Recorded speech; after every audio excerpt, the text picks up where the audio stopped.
विठाल विठाल विठाल हा टाळ वाजवा टाळ विठ्ठल आजचा अभंग अनुभव सांगणारा अभंग आहे. लय सोर लावला महाराज.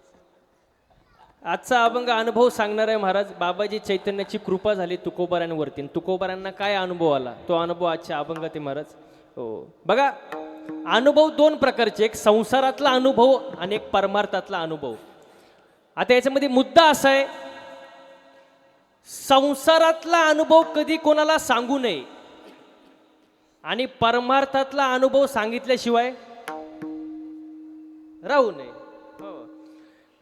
संसारातला अनुभव कधी कोणाला सांगू नये. तुम्ही म्हणाल का? तो अनुभव कोणाला नाही आणि ज्याला नाही त्याला आल्याशिवाय तो अनुभव सांगून काय फायदा आहे. पण परमार्थाचा अनुभव सांगितल्याशिवाय राहू नये. हो, संसारातला जो अनुभव आहे तो मर्यादित आहे. संसारातला अनुभव कसा आहे? मर्यादित आहे. आपल्या बायकोच्या गळ्यातलं सोनं आपल्या आईच्या काय फायद्याचं? मर्यादित आहे. आपण बांधलेला बंगला आपल्या मित्रांचा काय कामाचा?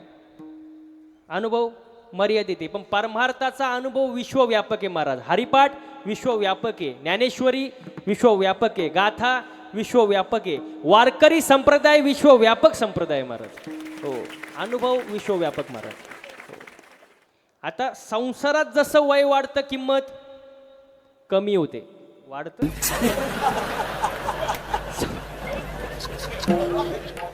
संसारात वय वाढलं की किंमत कमी होते महाराज. पण परमार्थात वय वाढलं किंमत वाढते महाराज. संसारातला आणि परमार्थातला अनुभवातला हा फरक आहे महाराज. पण तुम्ही कितीही संसार करा, संसार पूर्ण होत. आज प्रत्येक जीव सुखासाठी तळमळतोय. सुख माणसाला मिळत नाही, सुख नाही माणसाला मिळत. आज माणूस वरून सुखी आहे, वरून, आतून दुखी आहे महाराज. वरून सुखी आहे. बघा, फक्त उत्तर द्या. माणूस आमदार झाला म्हणून सुखी, बोलत जा बरं का. आता आमदार झाला म्हणून सुखी, पण मंत्रीपद मिळालं नाही म्हणून मोठ्याने आवाज आला पाहिजे बरं का मला. आवाज मला आला पाहिजे. माणूस आमदार झाला म्हणून, पण मंत्रीपद मिळालं नाही म्हणून. बरं, मंत्रीपद मिळालं म्हणून सुखी, पण पाहिजे ते खातं मिळालं नाही म्हणून दुखी. पोरग 12वीत चांगल्या मार्कानं पास झालं म्हणून सुखी, पण पुढं त्याचा कुठंच नंबर लागला नाही म्हणून दुखी. पोरीचं लग्न झालं म्हणून सुखी, पण सासरची माणसं चांगली भेटली नाही म्हणून दुखी. बरं, गोरी बायको मिळाली म्हणून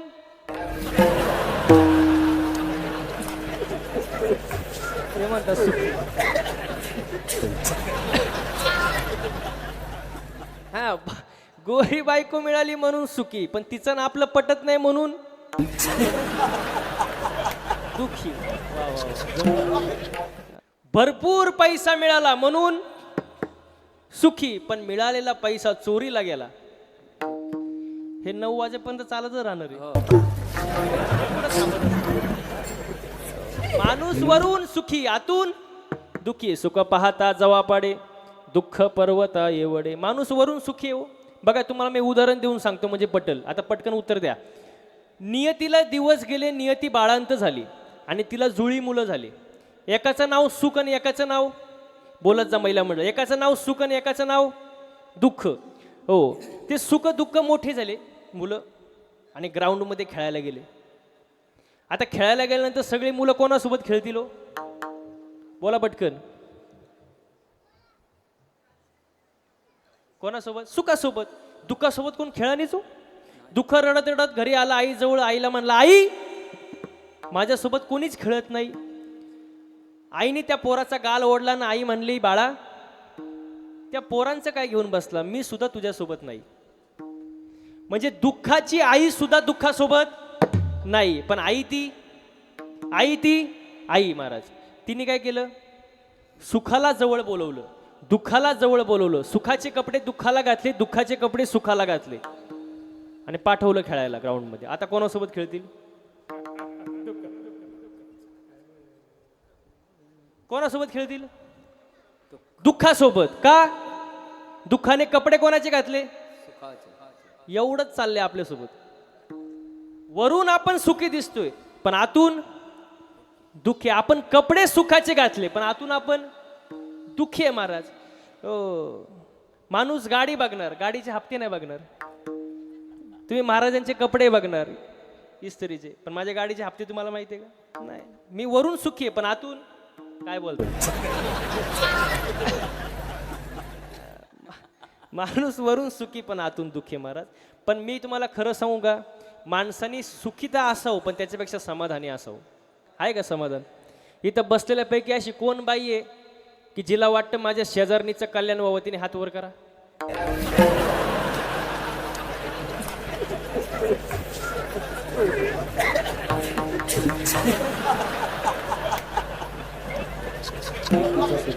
त्यांच्यात भांडणं चालली, तू कर वर मम्मी कर.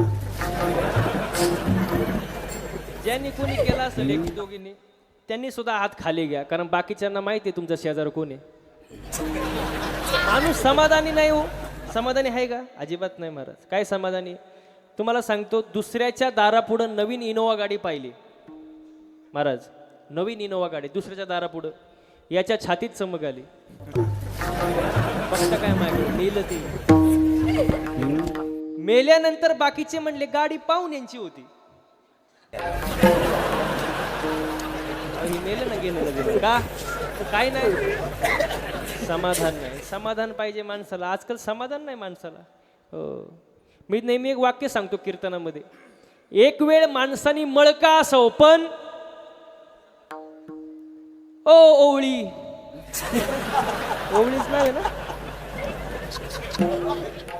मळका असावं पण जळकं नसावं. मळ साफ होतो. आता आता लई पावडर आहे, सर्फ एक्सेल, टाईड, रिन, आला, घडी, वॉशिंग पावडर, सगळं मळ तुमचा साफ होणार. पण जो दुसऱ्यावर जळतो त्याची राग कधी होते त्याचं त्याला सुद्धा कळत नाही. माणसाने जळू नये, समाधानी असावं महाराज. आता समाधान नाही राहिलं महाराज. आता नाही समाधान. समाधान पाहिजे महाराज. हो बघा, पैशानं मिळतं ते सुख. वाक्य नीट आहे का? पैशानं मिळतं ते सुख. इथं जे मिळतं ते समाधान महाराज. आणि माणसाने कसं असावं? समाधान. हो, आता समाधान नाही. बघा, समाधान कशाचे? देवाच्या भक्तीमध्ये महाराज. पण भक्ती कशी पाहिजे? हेची थोर भक्ती आवडते देवा, हेची थोर भक्ती आवडते देवा, हेची थोर भक्ती आवडते देवा, हेची थोर भक्ती आवडते आवडते, हेची थोर भक्ती आवडते, हेची थोर भक्ती आवडते, हेची थोर भक्ती आवडते देवा, हेची थोर भक्ती आवडते देवा. संकल्प विमाय संसाराची, संकल्प विमाय संसाराची, संकल्प विमाय संसाराची, ठेविले अनंत तैसेची रहावे, ठेविले अनंत तैसेची रहावे.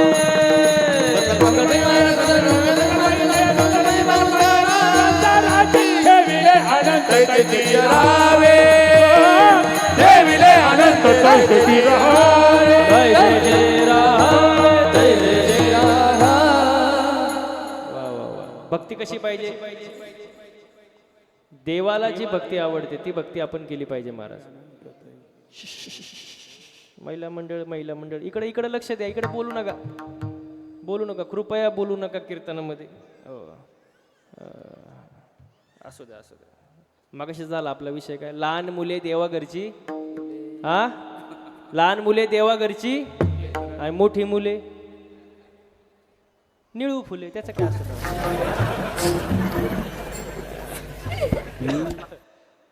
हो, इथे तरी चांगले मुले आहेत महाराज. हो, तर काही ठिकाणी एवढा अवघड अनुभव आहे तुम्हाला कीर्तनामध्ये.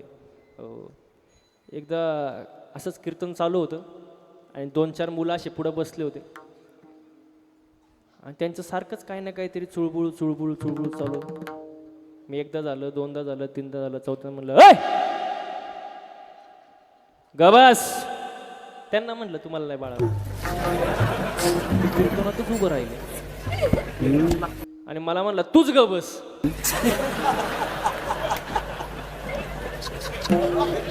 मी म्हणलं मी बसतो गप, पण कीर्तन कोण करीन? तो म्हणला मी करतो कीर्तन, द्या माझ्या प्रश्नाचं उत्तर. आता मी म्हणलं छोटं पोरग आहे, लहान पोरग आहे, विचारून विचारून काय विचारीन मला. म्हणलं विचार. तो मला सांगा महाराज, रावणाला तोंड किती? हा, रावणाला तोंड किती? हा, 10. आता मी कीर्तन करायचं तेवढं तर माहित असेल मला. मी म्हणलं 10. मग तो मला सांगा महाराज, रावण एका अंगावर कसा झोपत असेल?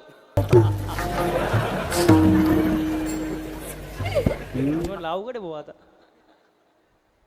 तेवढा त्याचा दुसरा शेजारचा उठला आणि त्याला म्हणला, हे बस खाली, तुला काय कळतं का महाराजांना काय विचारावं? बघ मी कसा विचारतो. म्हणलं आता काहीतरी गाथ्यातलं ज्ञानेश्वरीतलं काहीतरी विचारीन मला. मग हा म्हणलं विचार. तो मला सांगा महाराज, अशी कोणती गोष्ट आहे जी पुढे गेल्यावर मागं येत नाही? पुढे गेल्यावर, म्हणलं पुढे गेल्यावर मागे येत नाही. म्हणलं मला नाही माहिती बाबा. तो म्हणतो किती सोपं आहे महाराज, ढेरी ढेरी ढेरी पुढे गेल्यावर ज्याचे असेल त्यांनी बघा. तेवढा तिसरा उठला, तो त्यांचा बॉस, त्या टोळीचा तो बॉस. तो म्हणतो दोघांना, तुम्ही बसा खाली, तुम्हाला काय कळत नाही, मी बघा कसा विचारतो. म्हणलं विचार. तो म्हणला सांगा महाराज, अशी कोणती गोष्ट आहे जी वडल्यावर बारीक होती? वडल्यावर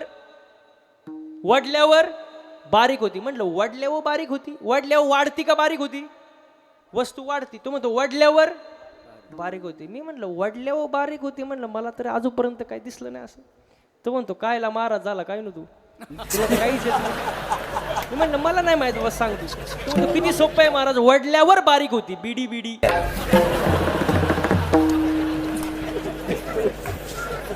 बिडी वाढल्यावर. अशी पोरं असतात महाराज कीर्तनात महाराज. त्यांची बुद्धी आपल्या पुढे 10 पट चालते महाराज. लय अवघड महाराज. इथं कोणी शिक्षक आहे का? शिक्षक सध्या तर नाही. हा, शिक्षक नाही नाही तर कोण नाही. बरं आहे बरं आहे. मला शिक्षकांचं कौतुक वाटतं महाराज. 12 गावचे 12 पोरं कसे सांभाळत असेल त्यांचं त्यांनाच माहिती. शाळेत लय अवघड महाराज. असे शिक्षक एक वर्गात आले. शिक्षक आणि पोरांना म्हणले आपण गणिताचा तास घेऊ. पोरं म्हणले ठीक आहे. तर शिक्षक म्हणले एकाला, सांग 10 मधून 10 गेले किती राहिले? किती राहिले पोरांनो? 10 - 10 0. हा, पण ते येडं होतं पोरग, त्याला काय कळत नव्हतं. तो म्हणला जरा सोपं करून सांगा, हे लय अवघड झाले. आता शिक्षक कधी हार मानत नाही. शिक्षक म्हणले ठीक आहे तुला सोपं करून सांगतो. आईने तुला डब्यात चपात्या किती दिल्या? चपात्या. तो म्हणला 2 चपात्या दिल्या. मग शिक्षक म्हणले 2 चपाती म्हणले तू दोन्ही खाल्ल्या. दोन्ही खाल्ल्या, खाली काय राहिलं? तो म्हणला भात. शिक्षकांनी उत्तर ऐकलं. शिक्षक पंढरपूरच्या वारीला निघून गेले, परत आलेच. असे पोरं असतात महाराज. हो बघा, एकच असावं पण चांगला असावा. आईसा पुत्र देई गुंडा, त्याचा तिही लोकी झेंडा. एकच असावं पण चांगला असावा. गांधारीचे 100 कामाचे नाही, कुंतीचे 5च चांगले. हो चांगला असावं महाराज. हो, म्हणून मुलांवर चांगले संस्कार करा, देवाची भक्ती करा. कारण समाधान कशात आहे? भक्तीत आहे. 10 मिनिटापूर्वी आपण इथं होतो. समाधान कशात आहे? देवाच्या भक्तीत आहे. पण भक्ती कशी पाहिजे? देवाला जी आवडते ती भक्ती केली पाहिजे. देवाला कोणती आवडते? संकल्पावी माया संसाराची. कोणत्याच साधू संतांनी संसार सोडून द्या आणि फक्त परमार्थच करा असं सांगितलं नाही. संसारावरचं जे थोडंफार प्रेम आहे ते देवाच्या चरणी वळवा. हीच थोर आणि आवडती भक्ती आहे. ती भक्ती आपण सर्वांनी केली पाहिजे महाराज. पण आपण करत नाही महाराज. आपली भक्ती म्हणजे आंधळी भक्ती. आंधळी एक असती डोळस भक्ती आणि एक असती आंधळी भक्ती. आपली भक्ती म्हणजे निव्वळ आंधळी. तुम्हाला उदाहरण देऊन सांगू का? महिला मंडळ पटकन उत्तर द्या. मागं बसलेले. कढीपत्ता माहिती का तुम्हाला? कढीपत्ता. अहो कढीपत्ता. मग कधी मी घरी गेल्यावर सांगणार का मला? कढीपत्ता माहिती आहे ना? आता पुढचे 5 मिनिटं माझ्याशी बोलायचं तुम्ही. झाडावर असा हिरवागार काय? काय? कढीपत्ता. तोडला, जुडीत बांधला आणि बाजारात विकायला आणला. काय? आवाज येऊ द्या. काय? कढीपत्ता. एका बाईने 2 रुपयाला विकत घेतला. काय? कढीपत्ता. रिक्षात घरी आलो. कोण? कढीपत्ता. कढीपत्त्याला वाटलं बरे बाबा, झाडाला लटकण्यापेक्षा रिक्षात घरी आलो. पण त्याला माहित नव्हतं पुढं आपल्यासोबत काय होणार आहे.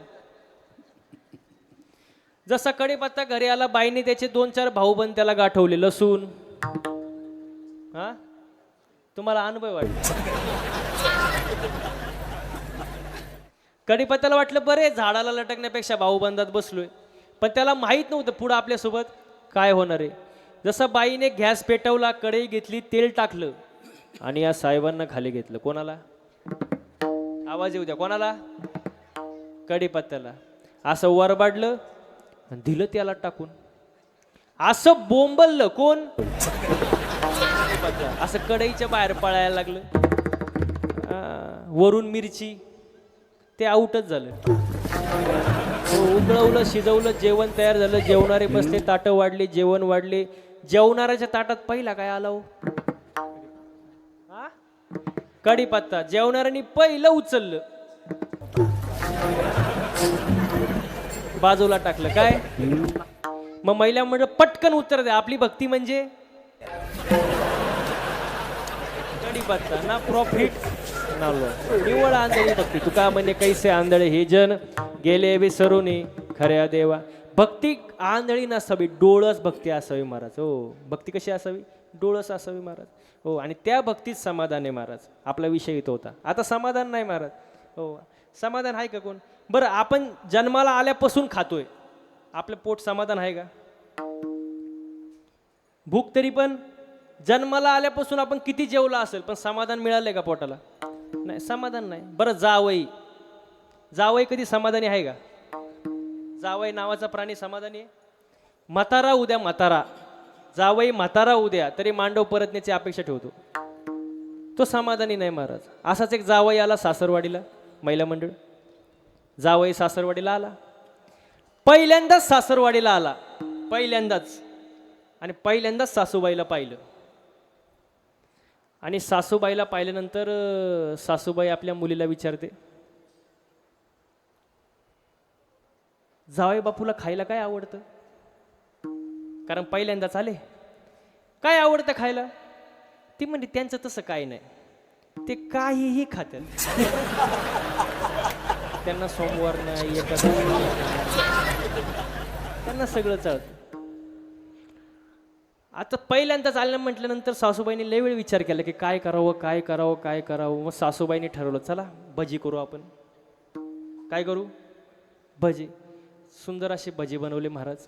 हो, भजी तयार झाले महाराज. सगळे जेवणारे बसले, ताटं बिटं वाढले, जेवायला बसले. पण सासू इतकी मूडमध्ये, इतकी मूडमध्ये, इतकी मूडमध्ये, इतकी मूडमध्ये महाराज, की तिला जावायला भजे वाढायचं ध्यानातच नाही. जावई भज्या का पाहिजे, भजी जावई का पाहिजे, विसरून गेली. पण जावई लय हुशार होता महाराज, कारण त्याची तिसरी सासू होती. तो मुरलेला होता सासूच्या बाबतीत. तो म्हणला, बस आता आपण काहीतरी डोकं चालवलं पाहिजे. डायरेक्ट तर मागू शकत नाही, मग काहीतरी डोकं चालवलं पाहिजे. मग तो म्हणला, मामी बस, कशाचं जेवण आणि कशाचं काय? तुमच्या पोरीच्या कुकूला धोका नाही मामी. काय मधल्या रस्त्यानं पायी आलो मामी, काय सांगावं मामी, खरंच तुमची पोर नशीबवान आहे. मामीला काय कळणीच काय चाललंय. काय साप पाहिला मामी, सांगताना सुद्धा अंगाला काटे येतात. त्या सापाची लांबी सांगू मामी, कंप्लीट माझ्या ताटापासून त्या भज्याच्या टोकरीत. मामीला नंतर भज्यात सापाची लांबी गावाली. म्हणजे जावई कधी समाधानी आहे का? नाही महाराज. पोट कधी समाधानी आहे का? नाही महाराज. समाधानी असावं माणसाने महाराज. आज माणसाकडे समाधान नाही. ठेविले अनंते तैसेचे राहावे, चित्ती असू द्यावे समाधान. आणि समाधान देवाच्या भक्तीत आहे. मग देवाची भक्ती केल्यानंतर, संतांची भेट झाल्यानंतर अनुभव काय होतो? तुकोबाऱ्या वर्णन कसं करतात बघा. हो, सेंदड फळ सगळ्यांना माहिती आहे. ते फळ पिकल्यानंतर त्याच्यातला कडूपणा निघून जातो, कडूपणा राहत नाही. मग तसा अनुभव, तसा बदल आमच्या जीवनामध्ये घडला. हेच अभंगाच्या पहिल्या चरणात. पिकली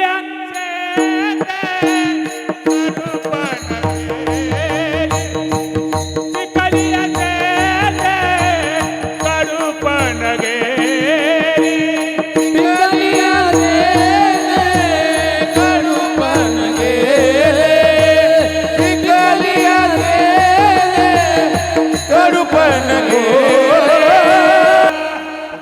शिंदे कडूपण गेले तैसे आम्हा केले पांडुरंगे. बदल होणं, आवाज गेला बरं कायचा, आवाज द्या बरं जरा. हो, बदल झाला तुकोबारायांच्या जीवनामध्ये. बाबाजी चैतन्याची कृपा झाली. मग सारखं करा ना आवाज. हां, झाला ना. बाबाजी चैतन्याची कृपा झाली आणि तुकोबारायांच्या जीवनामध्ये बदल झाला. आता बदल फार महत्वाचा आहे. नाही नाही, पहिल्यासारखा आवाज नाही. बघा बरं काय झालं. विठाला विठाला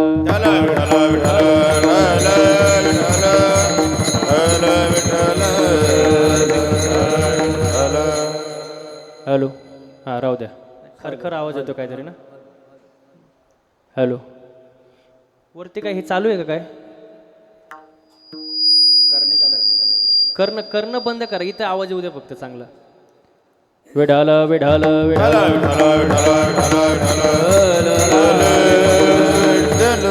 हो, तुकोबारायांच्या जीवनामध्ये बदल झाला. राहू द्या. तुकोबारायांच्या जीवनामध्ये बदल झाला. आता बदल फार महत्वाचा आहे माणसाच्या आयुष्यामध्ये. हो, बदल. खरखर आवाज तो चालूच आहे, ते बंद झाला पाहिजे काय तर. नाही, पहिला नव्हता येत ना, आता कसा आला? अगोदर नव्हता येत आवाज. कूलरचा नाही नाही, खरखरे जो आवाज येतो का ह्यांना कळलं असेल काय? कूलरचा आवाज येतो. Hello hello hello. हे बघा आवाज येतो खरखरा. विठाला विठाला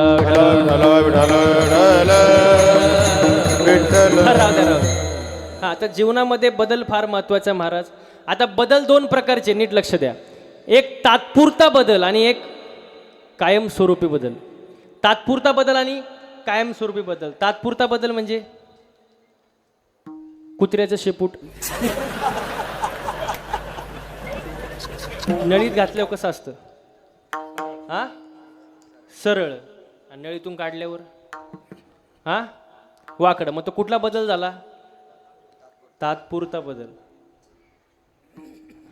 अजून एक तात्पुरता बदल सांगू का? तुमच्या ओळखीतला आहे, सांगू का? हा, तुम्हाला पटल असं आहे, सांगू का? पांढरे केस काळे करणे. त्यांनी लय आग्रह केला म्हणून सांगितलं. पांढरे केस काळे करणे. परत ते सफेद होणारच आहे ना. मग तो बदल कुठला झाला? तात्पुरता बदल महाराज.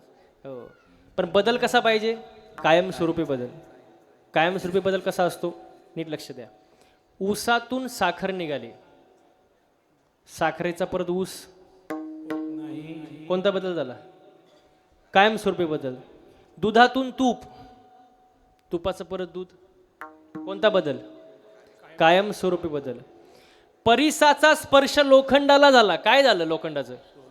सोनं झालं. परत सोन्याचं परत लोखंड. कोणता बदल झाला?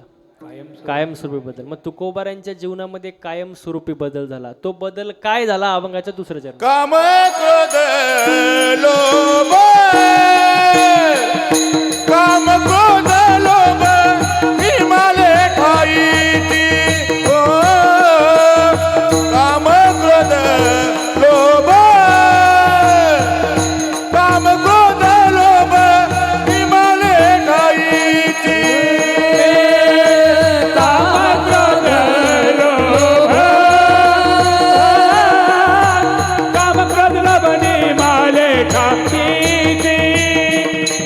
काम क्रोध लोभ निमाले ठाईची सर्व आनंदाची सृष्टी झाली. काय अनुभव आला तुकोबारांना? काय बदल झाला? काम क्रोध लोभ त्यांच्या आयुष्यातून निघून गेलं महाराज. निमाले ठाईची सर्व आनंदाची सृष्टी झाली आणि सर्व ठिकाणी आनंदमय वातावरण महाराज. बघा, आनंदाचे प्रकार आहे. आनंद, अत्यानंद, ब्रह्मानंद, प्रेमानंद, विषयानंद. जन्माला आला आनंद. जन्माला आला आनंद. कशाला आला? अत्यानंद. मी कोण? ब्रह्मानंद. परमार्थात प्रेमानंद, संसारात विषयानंद. जन्माला आला आनंद. कशाला आला? अत्यानंद. मी कोण? ब्रह्मानंद. परमार्थात प्रेमानंद, संसारात विषयानंद. हे आनंदाचे प्रकार आहे. बघा, विषयात आनंद आहे पण तृप्ती नाही. मग आनंदी राहायला पाहिजे माणसाने. आजकाल माणूस आनंदी राहत नाही. हो, लोकांचा विचार करू नका महाराज. जीवन कसं जगा? आनंदी जगा महाराज, आनंदी. हो, कारण कोणासाठी किती जरी केलं तरी कुठं ना कुठं तरी कमी पडतच ना महाराज. घोडा किती चांगला पळू द्या, त्याच्या नशिबी चाबूक आहेच ना महाराज. झाडाने किती गोड फळं देऊ द्या, त्याच्या नशिबी दगड आहेच. तुम्ही किती चांगलं वागा, तुमच्या नशिबी निंदा आहेच. लोकांकडं लक्ष देऊन काय फायदा नाही. समुद्रामध्ये तुम्ही कितीही साखर टाका, समुद्र गोड होऊ शकत नाही. मग तशी माणसं आपल्या आयुष्यात असतात महाराज. त्यांना तुम्ही कितीही जीव लावा, किती आपलंसं करा, ते आपली मागं निंदा केल्याशिवाय राहणार नाही. म्हणून कोणी निंदा कोणी वंदा, आपला सोयीताचा धंदा महाराज. मग लोकांकडे लक्ष द्यायचं नाही, आयुष्य आनंदाने जगायचं महाराज. आपले कर्म चांगले ठेवायचे, माणसाने चांगलं बोललं पाहिजे. आता बोलायचं कळत नाही महाराज, आजकाल माणसाला नाही कळत महाराज. आपल्या बोलण्यामुळं समोरच्याला समाधान मिळालं पाहिजे. वेचिते वचन जेनेरा हे समाधान. आजकाल तसं बोलणं नाही आपलं महाराज.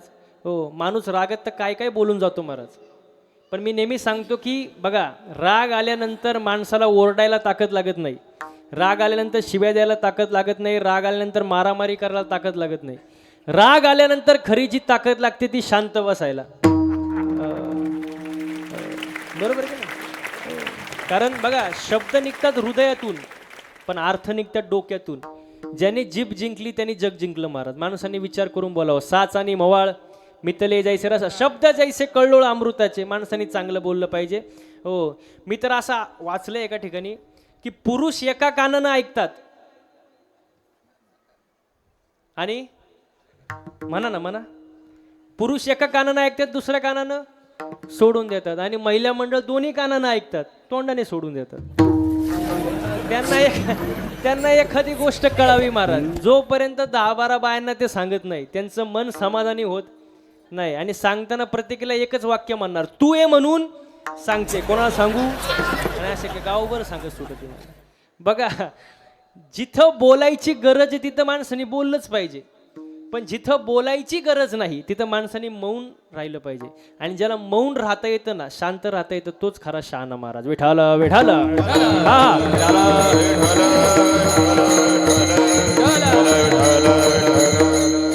म्हणून चांगले कर्म केले पाहिजे, चांगलं बोललं पाहिजे, चांगलं वागलं पाहिजे महाराज. हो, सुंदर वागलं पाहिजे. कधी कधी आपण कीर्तनात एक वाक्य बोलतो, लोक वेगळाच अर्थ घेतात महाराज. हो, माझा मागं कार्यक्रम होता कर्नाटकमध्ये, कर्नाटक बेळगावमध्ये. आणि कीर्तन झालं. कीर्तनात मी एक वाक्य बोललो फक्त की जसं पेराल तसं जे पेराल ते. आता याच्यामध्ये काही चुकीचं आहे का? त्याला पुरावा आहे ना, शुद्ध बीजा आणि फळे रसाळ. हा, जे पेरणार ते उगवणार. कीर्तन झालं, मी खुर्चीवर बसलो, एक जण माझ्या जवळ आला, म्हणलं महाराज तुम्ही बोललेच का? म्हणलं काय बोललो?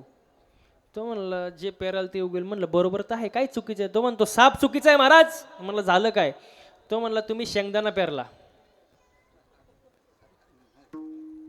तर फलं आलं कुठून? म्हणजे त्याचं म्हणणं असं होतं, जे पेराल म्हणजे शेंगदाणाला डायरेक्ट शेंगदाणाच आला पाहिजे, त्याचं असं म्हणणं. मी म्हणलं अरे टरफलाच्या आतमध्ये आहे ना शेंगदाणा, आहे ना? तो म्हणतो नाही नाही नाही, जे पेराल ते तुमचा शब्द आहे. माझी अक्कलच बंद झाली हो. म्हणलं करावं तरी काय? पण मी हुशार, त्याला म्हणलं तुला उत्तर पाहिजे ना, देतो पण फुकट नाही. मला घरी चहा प्यायला ने. ठीक आहे म्हणला. घरी गेलो, त्याला म्हणलं फक्त चहा आण, बाकी काय आणू नको. तो आला कपात चहा घेऊन. म्हणलं फक्त चहा.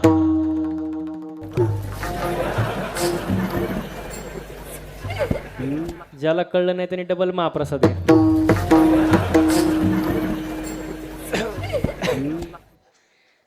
तो म्हणला महाराज फक्त चहाच आणलाय, खारी टोस्ट बटर बिस्किट नाही. अरे म्हणलं बाळवाटा, फक्त चहा चहा कप. तो म्हणला महाराज कपाशिवाय कुठं चहा असतो. म्हणलं बाळवाटा टरफलाशिवाय कुठं शेंगदाणा असतो.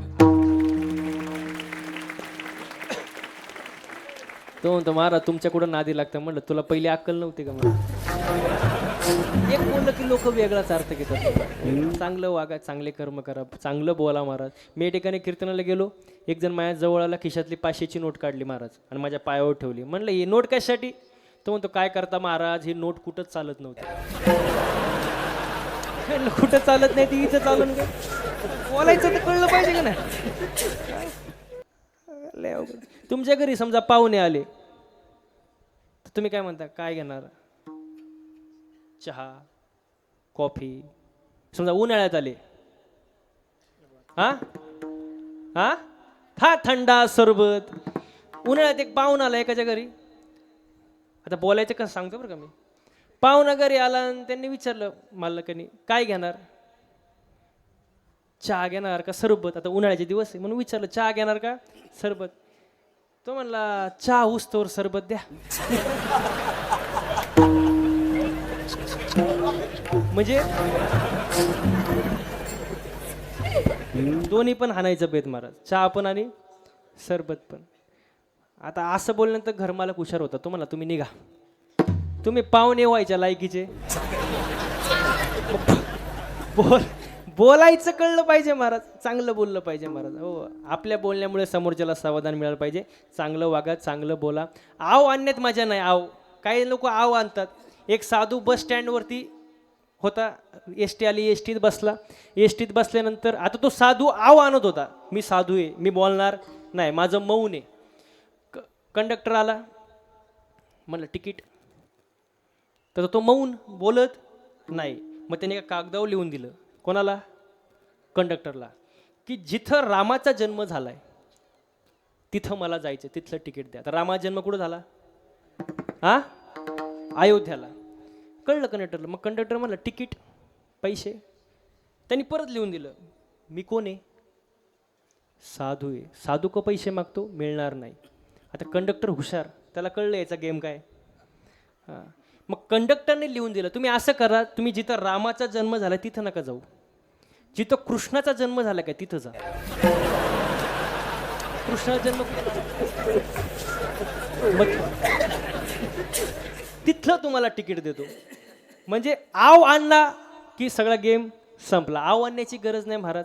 माणसाने जसं आहे तसं राहावं, दिखावा करायची गरज नाही. नाही तर वरी भगवा झाला ना मे, अंतरी वश केला का मे, त्याला म्हणू नये साधू जगी विटंबना बाधू, ऐसे कैसे झाले बंधू. कर्म करुणी म्हणती साधू वांगी लावून, या राख डोळे झाकून करती पाप दावून, वैराग्याचा काळा भोगे विषयाचा सोहळा, तुका म्हणे सांगू किती, आणि जळू तयाची संगती. सर्वांनी एकदा हाताने टाळ्या वाजवून मुखानं गोड भजन करा. विठोबा रखुमाये,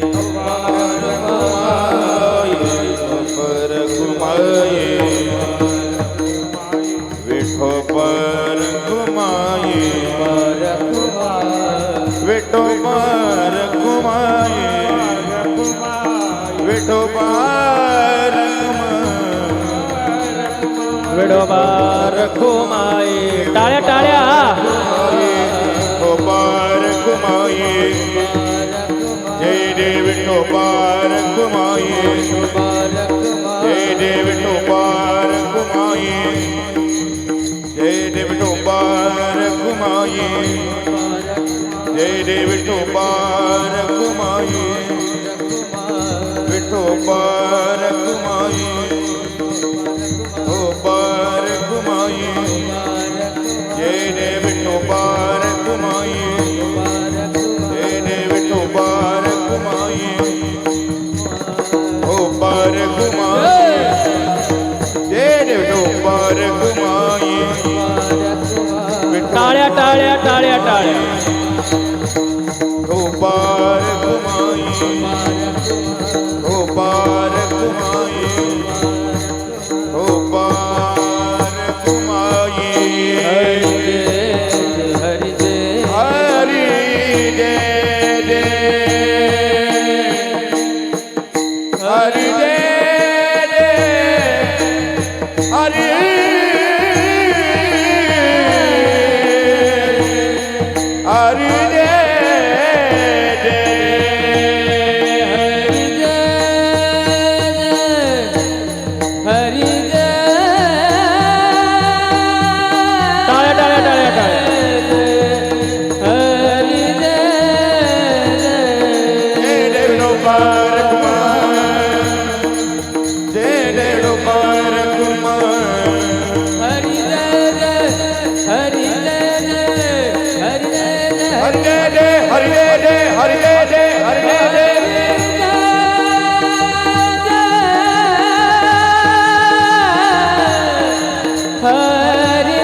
हरि जय हरि जय जय, हरि जय जय, हरि हरि जय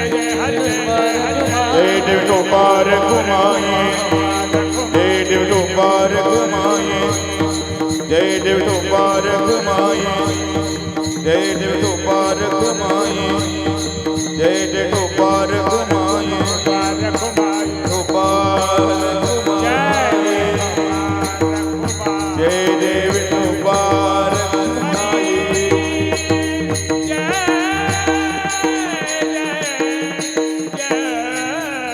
क्या बात है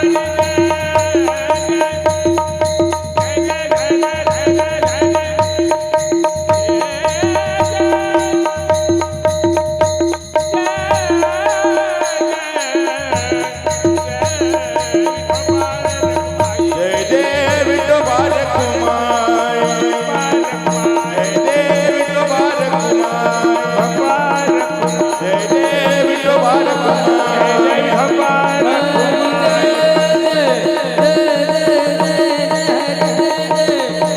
हरि जय जय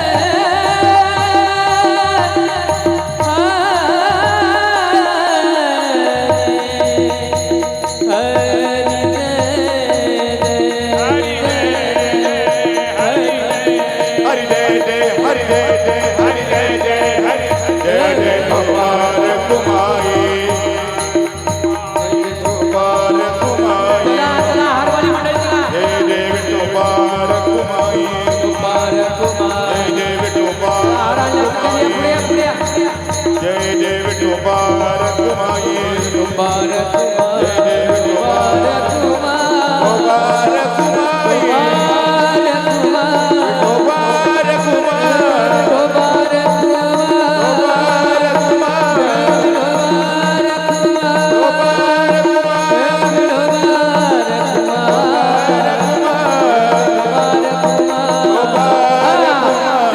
जय जय विठोबार कुमाई जय जय विठोबार कुमाई जय जय विठोबार कुमाई टाळ्या टाळ्या टाळ्या टाळ्या विठोबार कुमाई रघुमाई जय विठोबार कुमाई जय जय विठोबार कुमाई जय जय विठोबार कुमाई